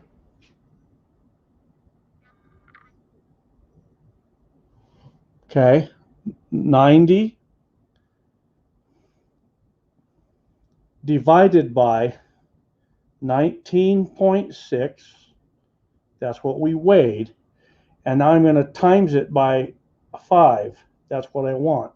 If I set this for 22.9, I should be pretty close. So I'm going to go here like this.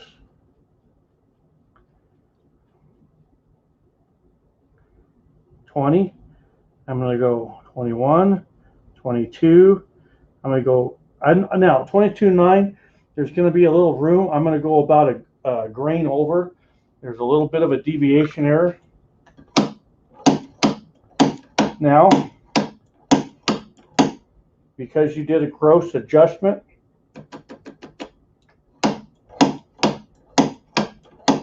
reuniform it. Now, 6.1. I'm that close.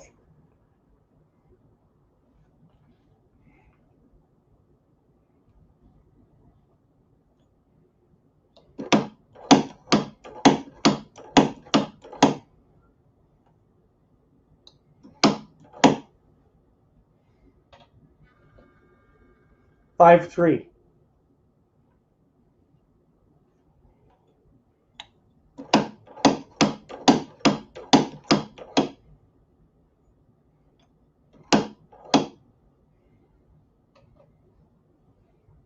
4.8.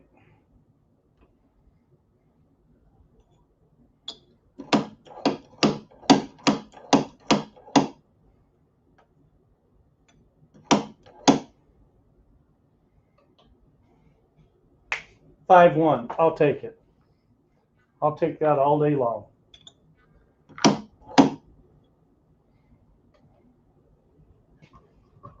$5.2. I'll take it.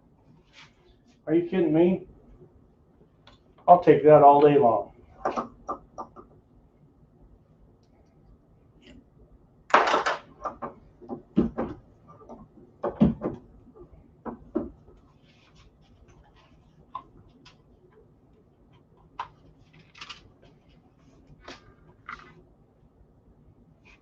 Tomorrow I'll get my primer tube all set up on this.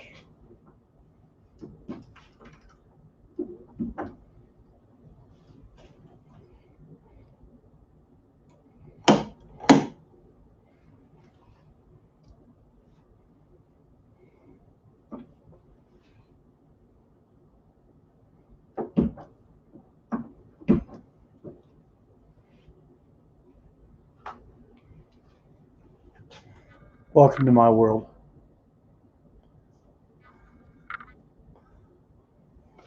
Any questions? Does anyone need me to redo the formula? I can do it.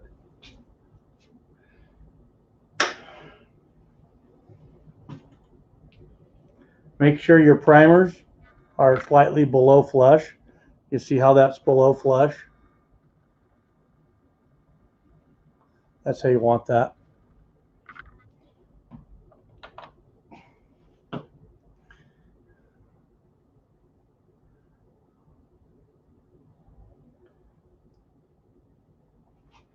Okay, I'm going to assume that there's no questions on this. So guess what I'm going to do? I'm going to go cook some pizza. Unless my beautiful wife is doing it. My wife, she's such an awesome wife. I don't deserve a wife as awesome as her. I don't. I know I don't. I tell myself that all the time. There's not many things I tell myself. But one thing I tell myself is I have a great wife. Yeah, she's a looker. Yeah, I'm like, how she has stuck with me. So anyway, I'm going to go and enjoy the evening with my wife and our family. And I will thank everyone for jumping in. If I, after church, come out and load these tomorrow, would you guys like to sit with me while I load these? A live stream?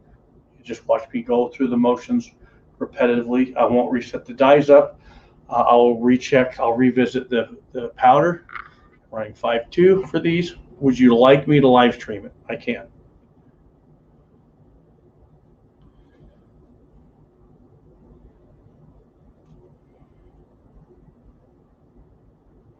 I don't know if some people think it was boring just watching me go through the steps, but I can. No, no UJ live chat tonight. Hope someone starts one up. Yeah, they've been having good chats. I've been popping in on them.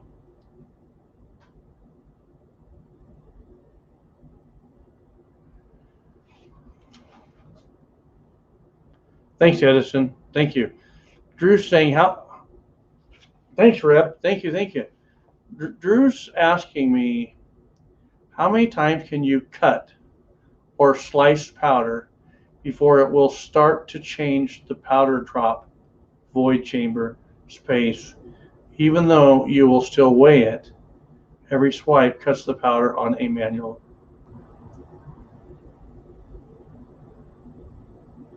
I think what he's asking. Okay, Drew, communicate with me here a little bit.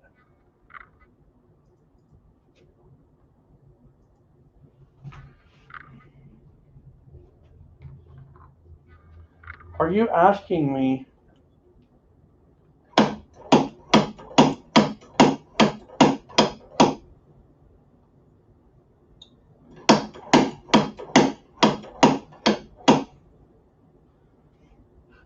how many times I can do that?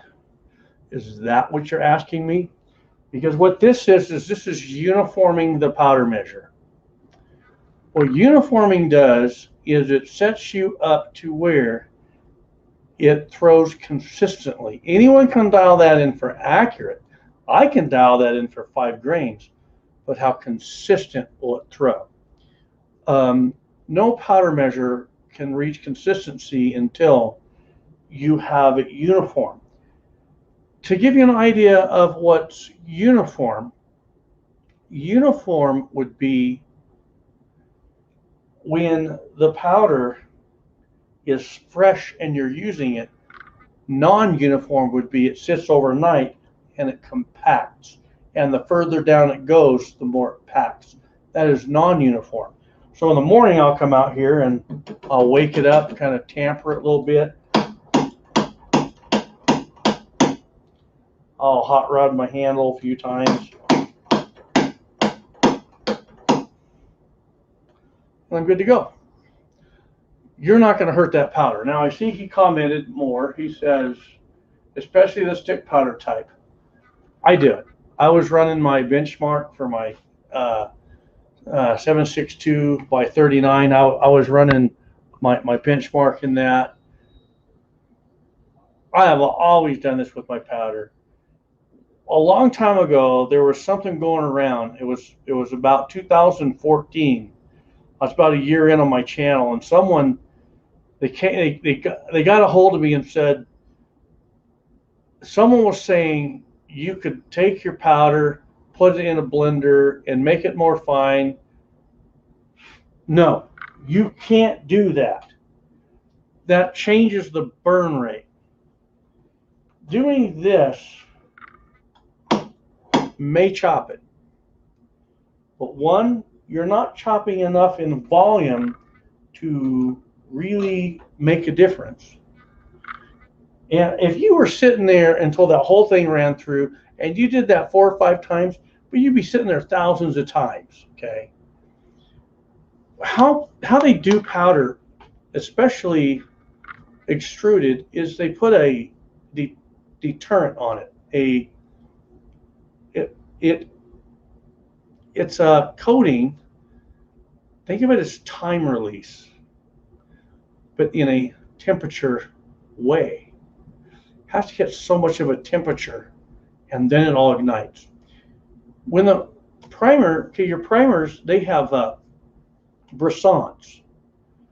The definition of brisance is the shattering effect of an object. Henceforth, if I take my finger, and you can kind of see those powders move, but when I hit it harder, if that was an explosive, that means it's got more brisance. That's why a Magnum powder primer doesn't necessarily make powder burn hotter. Okay, let me explain this so your eyes don't roll backwards, because this is going to tie into his powder tip. Brisance, the shattering effect of an object. So your primer, when the primer ignites, think of it as spitting. You spit. How far does your spit go? The primer ignites and it spits these sparks into the powder. But notice they don't ignite right away. They got a deterrent on them. It gives that primer time to spit into the powder, and then inside of your cartridge case doesn't burn from the back to the front. It consumes all at once. Therefore, now Magnum primers were designed, as an example, your Magnum pistol primers were designed for Hodgdon H110 powder in cold weather. It was hard to ignite. So what would happen is this, it's not that this Magnum is necessarily hotter, it's that it has more of a shattering effect on the powder. When you're loading Hodgdon's H110 and you're getting up there in case capacity, there's not much room for the primer to spit through it. So they put a magnum primer and it forces its way through all those kernels, and then it ignites all at once in the middle of cold January. So think about it. If you run a magnum pistol on a 9mm bullseye, your magnum is liable to overspit the bullseye and really not burn the bullseye like you want. It might not. So now we have primers, and they have a brisance, a certain brisance, the shattering effect of an object. Some primers can shatter more than others, some shatter less. So now we have a powder. It has deterrents on it that control the burn. We have a progressive and degressive burning powders. What's a degressive? Well, a progressive powder would be a granule that burns from the outside in, a charcoal briquette. You throw it on your barbecue, you light it, and it burns, and it gets smaller. It gets progressively smaller. Degressive would be a powder granule like Trill Boss that the donut has a hole through it. It burns from the inside out in a degressive manner. So it's a controlled. So back to what we're doing with the powder measures. The powder measures, absolutely, they cut the product that's going through here. But it doesn't do it in a way that it affects the deterrence. And this, if I sat here, I would have to probably cycle all this powder through here. And I'd have to adjust it down to where I'm only like running 2 or 3 grains at a time. And I'd have to run this through here over and over and over to change that burn rate on any kind of a consistency level. So the answer is no. Yes, it cuts it, but it's more of an advantage for this to meter uniformly as opposed to worrying about consistency. You want consistency. That's much more important than worrying about cutting your powder up. We can call filling a case charging. Here's some terminology. When you're filling the cases, you can say charging, but you're metering. I'm metering a charge into my case. Put that in your vocabulary. When you're at your bench and you're charging your cases, you're metering your powder into the cases. That's proper. Charging your cases is just fine. But be aware of terminology, okay? Uniform. A lot of guys don't understand uniformity. If you want to understand uniformity on your rifle cases, throw low, trickle up. You say, well, why is that? It's very simple. If I take a powder measure and I set it to throw 3 grains low, and I know I'm going to trickle up 3 grains every time, suddenly I see that this powder measure sometimes goes 6 grains low, 1 grain high, 6 grains low. Oh wow! Now you see a deviation in error.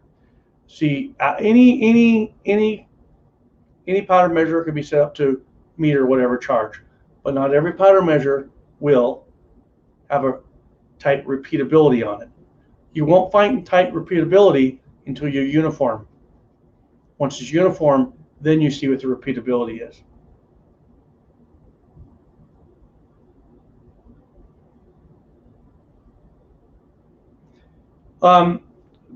Tony Nelson, you're awesome. Buddy, I did this one just for you. You're really awesome. And I'm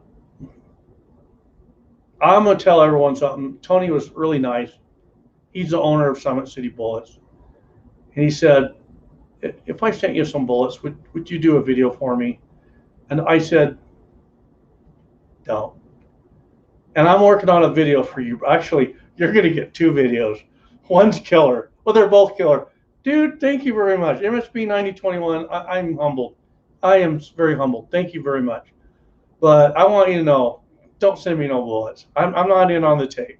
I'm helping you guys, and I'm good with that. I'm good with that, right? Good Lord blesses me abundantly.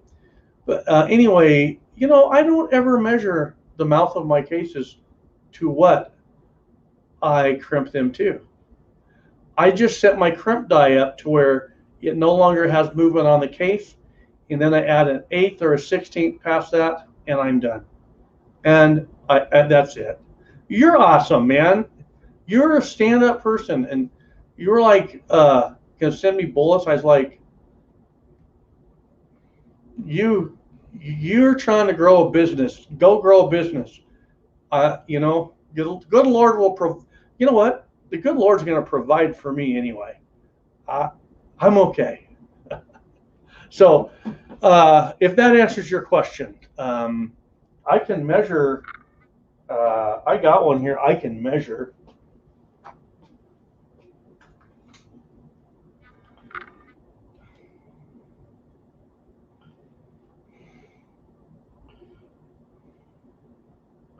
.0376.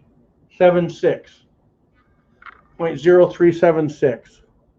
Well, here, you can see it with these easier.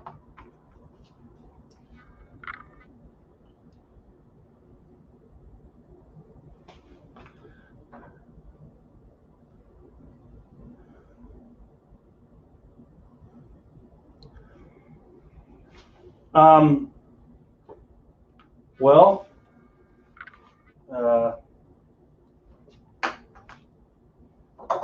let's just see how consistent I am.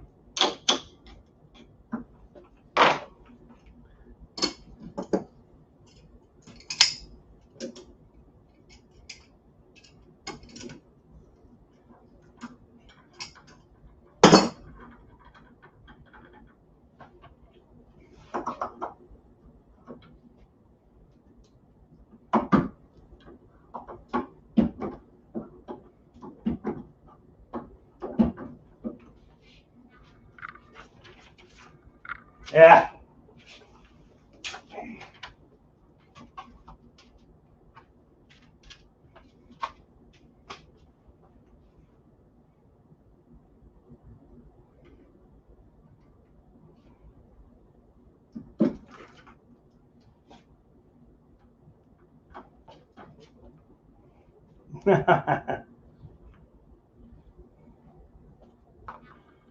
Hang on.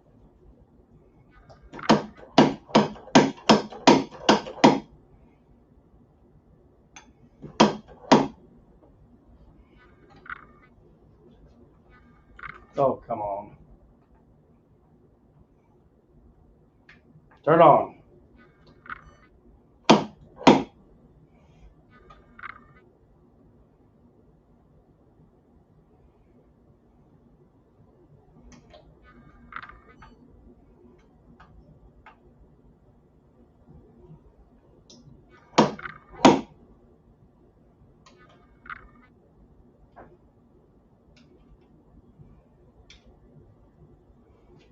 Okay, 5.2. That's where I need to be.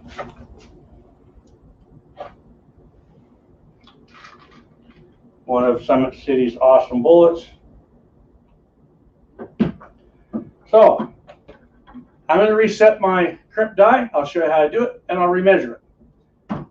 Okay, run the cartridge all the way up. Run my die down until I make contact. But you see I have a little wiggle. So I drop it, and I begin turning in increments of an eighth.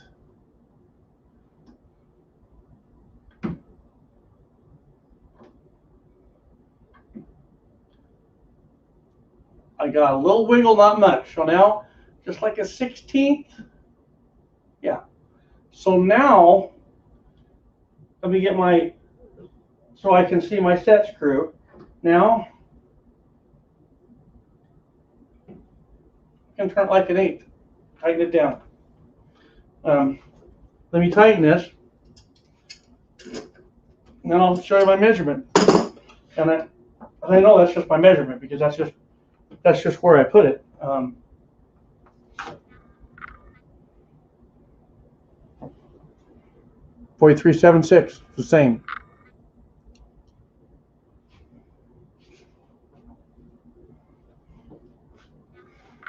Here's the first one.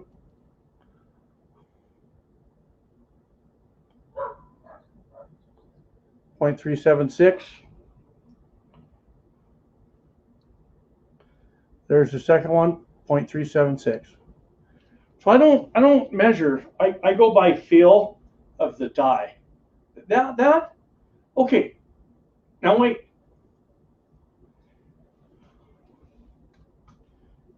If you write that measurement down and you take this cartridge case to the range, you fill your mag, you empty out all but one, drop the mag with the slide open, recharge the mag with the same one on the bottom, and you cycle that mag like 3 times, but you never shoot the last, then you should be able to measure that and it should be the same length. If it's not, then I would tighten my crimp die down more.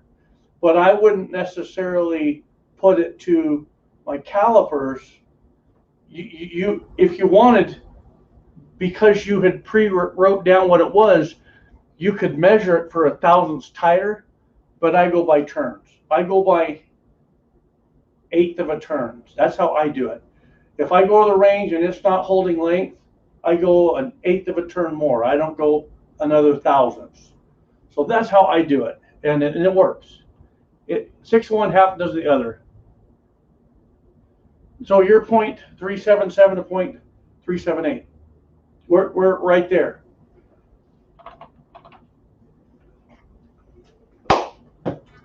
Okay, that's it. So I want everyone to type. I want everyone to thank Tony at Summit City Bullets, because through the entire COVID, through the entire everything, this dude has kept up with having product. This guy, he has kept up with his customers. He's even brought more bullets from other companies on as offerings. He's stepping up his game, and I will tell you something right now. I can take his bullets and I can weigh them one right after the other, and his tolerances will beat most other companies, period, in the industry. So there you go. So thank you very much, Tony.